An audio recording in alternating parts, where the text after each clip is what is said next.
Si seguimos hablando de la mujer que escribe sobre los conflictos, sobre las revoluciones que se están dando en el Oriente Medio, lo vamos a hacer con este hilo conductor que seguimos a lo largo de una serie de programas.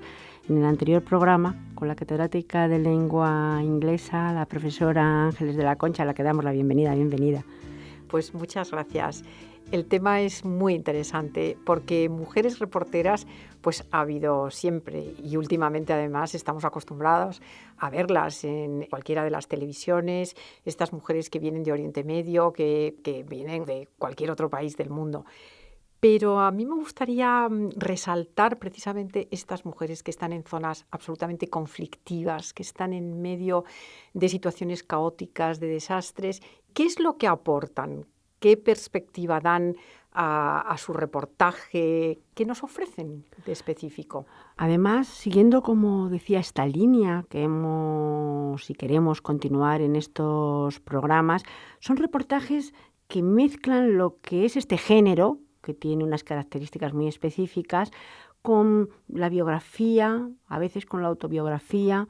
No sé, y eso lo hablaremos a lo largo del programa, si hay algo de novela o de ficción, pero en todo caso relata muy bien y de una manera que sobrecoge lo que está ocurriendo en los diversos países que vamos a tratar.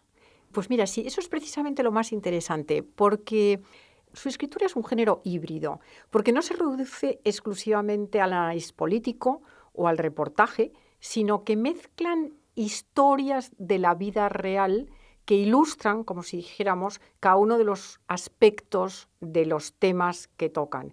Entonces pierde esa frialdad que de alguna manera tiene los números, los datos, los hechos, y que estamos acostumbrados a ver pues cuando leemos el periódico, por ejemplo, que además vamos leyendo pues un reportaje aquí, otro allí, un dato aquí, una sucesión de hechos, pero de alguna manera desencarnados. Estaba viendo las noticias, estaban hablando de otra vez el caos de Siria, 5 o 6 millones de desplazados internos, otros 5 millones de gente que ha tenido que emigrar, qué situación tienen, otra vez las mismas fotografías. Y eso estamos ya como inmunizados porque son números globales, son masas, nos aturde y además ya como que no nos resuena demasiado. Mientras que aquí nos metemos en la historia de personajes diversos, vamos siguiendo sus vicisitudes de cerca, vamos siguiendo lo que sufren, lo que luchan, cómo se defienden, porque no son seres pasivos a los que les ocurren cosas, ¿no? Sino que ellos forman parte muy activa de estas revoluciones. Entonces tiene el interés de mezclar los datos, el análisis político, por supuesto, y luego además las historias reales, con lo cual nos cala muchísimo más, nos llega más dentro. Desde luego los conflictos en Oriente Medio pues ya vienen de largo, tienen muchísimos años, recordemos también lo que ha ocurrido con Palestina e Israel, las diferentes guerras, pero si hay un país que parece que encarna el comienzo fuerte, el comienzo enorme, quizá después sobre todo de los acontecimientos que ocurrieron en los Estados Unidos, pero también antes, porque era un país que había sido ocupado. Me estoy refiriendo a Afganistán. Afganistán es un país en este sentido emblemático. Pues sí, yo creo que además Afganistán podríamos decir que es el origen, está en el origen de estas revoluciones últimas y bueno, de este caos en todos estos países, ¿no? Hay un libro muy interesante de una periodista inglesa, Christine Lamb, que era periodista del Sunday Times, y que se llama Adiós, Kabul, de Afganistán a un mundo más peligroso. Fíjate el título. Y entonces esto es muy interesante porque es una escritora con muchísima experiencia, es una mujer que ya cubrió la ocupación de Afganistán por Rusia, y que quizás de lo que hemos hablado es la escritora que trata los temas de una manera más periodística, más reportaje y quizá más entrevistas en vez de historias personales.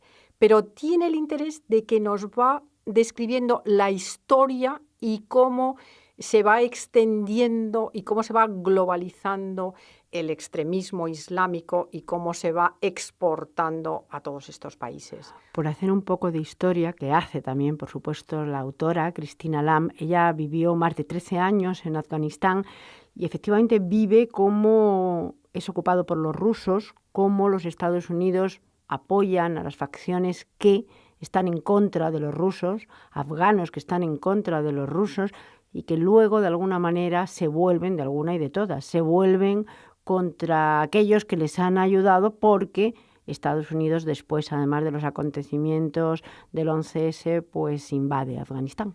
Pues sí, esto es lo interesante, porque claro, Estados Unidos, en primer lugar, apoya a los talibanes, que son los que lideran de alguna manera la lucha contra Rusia.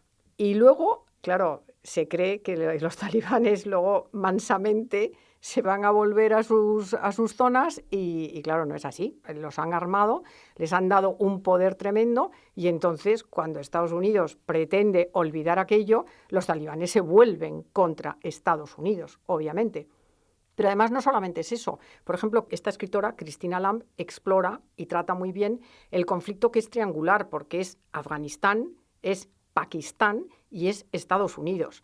Y sobre todo, y fundamentalmente después, como tú muy bien has mencionado, del 11S, del atentado de las Torres Gemelas de Nueva York, cuando Bush declara la guerra al terror y a Osama Bin Laden, pues claro, Osama Bin Laden, que había vivido en Afganistán y que había luchado con los talibanes, él era de origen saudí y era un millonario absoluto y tenía una aureola precisamente porque había abandonado su familia, había abandonado, digamos que su estatus privilegiado y se había ido a luchar a Afganistán y se había ido por un interés y por un idealismo, digamos, del califato islámico. Y entonces se ve obligado, cuando le declara la guerra Bush, huye de Afganistán a Pakistán y desde Pakistán se organiza la ayuda a los talibanes, una ayuda por supuesto sumergida, siempre negada, pero existente, y los talibanes se refugiaban continuamente en Pakistán, con lo cual nos da una idea muy clara de la complejidad del asunto. O sea, Afganistán no es solamente Afganistán, es Pakistán y es Estados Unidos. Christina Lamb hace una historia muy crítica contra no solamente la presencia americana, sino obviamente la presencia inglesa y otros aliados, ¿no?, que están en Afganistán. Y cómo, por no conocer bien la cultura, por no conocer el terreno, por no conocer realmente cuál es la base sociológica del país, los 1000 errores que se cometen y el desastre que es aquello, ¿no? Sobre todo creo que es la tesis que se puede sacar de este libro, que además son todos ellos de los que vamos a hablar, personas y escritores muy, muy, muy sabedores de lo que están escribiendo, saben de lo que escriben, muy al contrario, quizá, de aquellos que han y están en el país, que no saben dónde están, en muchos casos. Es que estas personas se han hecho especialistas porque no es que les hayan enviado allí en una misión o para cubrir un episodio concreto o para cubrir, no sé, una guerra concreta. Son personas que han vivido en el país durante años, que tienen muchísimos contactos, que son esos periodistas genuinos, esos reporteros de guerra, digamos, ¿no?, y que conocen a todo el mundo, que se meten por todas partes. A mí este libro me parece que merece muchísimo la pena leerse porque realmente te da un conocimiento a fondo del país. Y además, como te decía antes, es crítico. Y entonces ve dónde están los problemas, ve el despilfarro, la desconexión, las ayudas de billones de dólares que se dice pronto. Bueno, en la época de Bush se estaba pagando $1,5 billones de dólares, por ejemplo, a Pakistán, para que contuviera precisamente a los talibanes, para que no les dejara pasar, para que fuera a la frontera de una manera efectiva, y como realmente aquello es un despilfarro y es un caos y no lleva a ninguna parte. Los señores de la guerra, por ejemplo, como el presidente Karzai, por ejemplo, que está cada vez más aislado, que era una marioneta americana, estaba realmente respaldado por los Estados Unidos, pero sin ningún apoyo social, aislado de su pueblo, en manos de los señores estos de la guerra, negociando continuamente. En fin. Quizá el problema de todo esto, y que la autora entra en el tema, es, primero, desde fuera no se conoce muy bien, no se diferencia muy bien quiénes eran los talibanes o quiénes eran los señores de la guerra. Al final, todo se acaba como mezclando, eso por un lado. Y por otro, todas estas ayudas de las que hablaba, ayudas inmensas, pero que no se sabe tampoco a manos de quién van, y al final el pueblo o la ciudad de Kabul es una ciudad de mujeres pidiendo por las calles, absolutamente tapadas, por supuesto, y pidiendo porque la pobreza sigue campando, a pesar de los billones que se han invertido. Pues sí. Claro, y deja entrever claramente pues cómo se despilfarra el dinero, ¿no? Y luego además también por parte de gente con muchísima buena voluntad. Por ejemplo, te habla de las ONGs, ¿no? Y cómo pues la descoordinación que hay. Una tiene una acción aislada aquí, otra en el otro lado. Aquí se monta un colegio para niños, en el otro lado un taller para mujeres, en el otro lado otra actividad, ahora aquí un centro sanitario, pero que en realidad, como no es una acción concertada ni con continuidad, pues es como ayudas que se pierden en el mar, ¿no? El final del libro es como pesimista, como está impregnado de una gran tristeza. Tristeza, quizá frustración también, son las palabras que van muy bien con las situaciones que se están viviendo todavía y también con estos autores. Al final, casi todos acaban con este sentimiento de frustración hacia lo que ha pasado. Si nos vamos de país a un país quizá más cercano en el sentido de que Egipto es un país muy conocido, es un país muy visitado, turísticamente hablando además, y que también sufrió una revolución. Otra periodista inglesa, en este caso Rachel Absden, nos cuenta qué ha ocurrido en Egipto desde que empezó la revolución árabe también allí, pero ¿cuál ha sido la diferencia con otros países que las ha habido? Sí, pues como te decía, ese pesimismo con el que termina, en el caso de Afganistán es como en el caso de Irak, que ya vimos las otras veces, ¿no? Los Estados Unidos tienen una capacidad enorme para entrar y una capacidad enorme para dejar un caos cuando salen. Y entonces, al final, la revolución no ha conseguido nada, el ejército tampoco ha conseguido nada más que destrucción y estamos en la misma situación que al principio. En el caso de Egipto, es muy paradigmático porque ha sido la única de las revoluciones árabes que ha terminado con una dictadura exactamente igual como aquella contra la cual se produjo la revolución de la primavera árabe. Entonces, Mubarak, como consecuencia de esa revolución, tuvo que dimitir y, de hecho, acabó en la cárcel, etcétera. Y ahora pues, nos encontramos, después de una serie de hechos, con otra dictadura también militar, ¿no?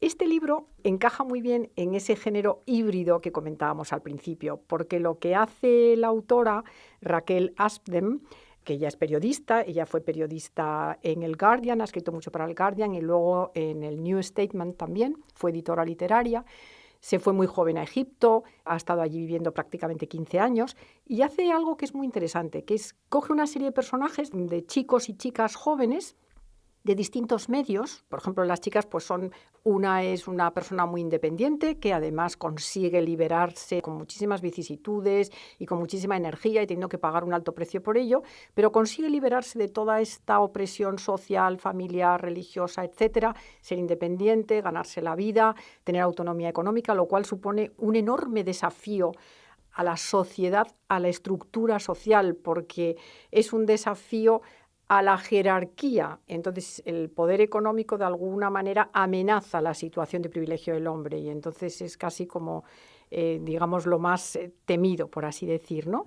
Luego coge otra serie de personajes, pues dos chicos, uno es informático y entonces te analiza al hilo de su historia toda la revolución enorme a través de los medios de comunicación, de los blogs, de Twitter, La entrada de la tecnología. La entrada de la tecnología a través de este que es informático. Luego dos chicos que son, digamos que pertenecen a grupos religiosos, pero grupos más moderados. Por ejemplo, uno a los hermanos musulmanes y qué es lo que va ocurriendo y cómo se va desarrollando y cómo se va evolucionando eso, cómo los grupos se van, digamos que apoderando de esa revolución que en principio era laica, era una protesta contra la opresión y contra la corrupción de un gobierno, del gobierno de Mubarak, ¿no?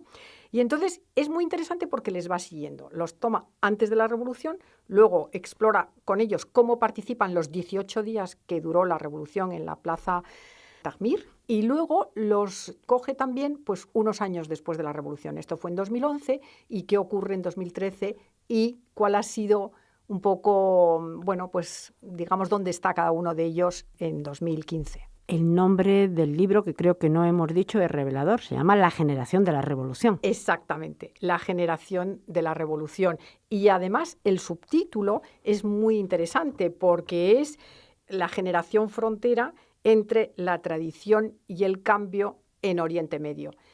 esto es curioso porque es que Egipto es paradigmático, aunque el final sea diferente porque retorna digamos que a una dictadura, pero retorna a una dictadura por el pánico de la población en general ante el caos que está viendo que ocurre en todos estos países, en Siria, en Libia, en Afganistán, que fue el principio de todo, en Irak. Y entonces la población empieza a reaccionar y a asustarse. Y profesora de la Concha, exactamente eso es lo que reflejan estos personajes a los que sigue la autora a través de todos estos años, este camino de ida pero a la vez de vuelta.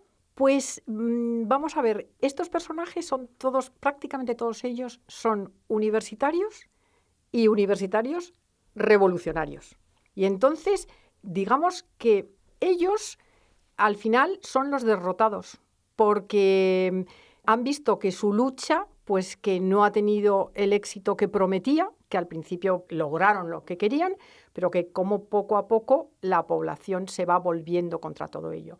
Y entonces, pues a estos personajes les quedan soluciones individuales. Pues uno emigra a Canadá, otro es un personaje frustrado que se resigna porque no tiene otro medio de vida y entonces además que tiene que tener cuidado porque ahora hay una represión de otro signo, pero la misma represión que había. Y una de las chicas consigue casarse con un irlandés y bueno, pues está pensando también en emigrar, en salir del país. Otra pues tiene que abandonar la revolución porque es detenida, acaba en la cárcel. En fin, todas son historias de pequeños fracasos de todos ellos que lucharon por un idealismo contra un régimen corrupto, opresor, etcétera, y que perdieron. Hemos hablado de mujeres que han escrito sobre los problemas, las revoluciones en Oriente Medio, en este caso sobre Afganistán y sobre Egipto. Seguiremos hablando en otros programas y seguiremos haciendo este recorrido terrible por el paisaje de Oriente Medio, un paisaje que desgraciadamente ya no es el que era, cada vez es un paisaje más destruido.